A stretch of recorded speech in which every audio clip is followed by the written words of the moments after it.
ഇന്ന് ഫ്ലവർ ബൊക്കേനെ കുറിച്ചിട്ടുള്ളതാണ് കേട്ടോ ഈ വീഡിയോ എന്ന് പറയുന്നത്. ഈ വർക്ക് എന്ന് പറയുന്നത് 20 റോസ് ഫ്ലവർ വെച്ചിട്ട് ചെയ്യേണ്ടതാണ്. ഓഫ് വൈറ്റ് ആണ് കേട്ടോ കളർ വന്നിട്ടുള്ളത്.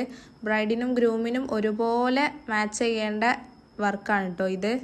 ആദ്യം തന്നെ നമ്മൾ ഫ്ലവർ ബൊക്കേക്ക് ചെയ്യുന്നതിന് മുമ്പ് ഈ ഫ്ലവേഴ്സിൻ്റെ ലീഫും അതുപോലെ തന്നെ ആദ്യത്തെ സെക്ഷനിലെ ഇതളുകളും നമ്മൾ ഒഴിവാക്കണം കേട്ടോ. എന്നിട്ട് വേണം നമ്മൾ വെള്ളത്തിലിട്ട് വെക്കാൻ. അല്ലെങ്കിൽ നമ്മൾ ഈ ഫ്ലവറോടൊക്കെ നമ്മൾ ചെയ്യുമ്പോൾ ആദ്യത്തെ ഇതളുകൾ നമ്മൾ കുറച്ച് വാടിയിട്ടുണ്ടാവും.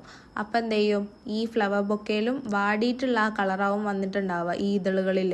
അപ്പം അതിന് പകരം ഈ ഇതളുകൾ മാറ്റിയിട്ട് നമ്മൾ വെള്ളത്തിലിട്ട് വെക്കുമ്പോൾ അതിൻ്റെ ഫ്രഷ്നെസ് കൂടി നിൽക്കും.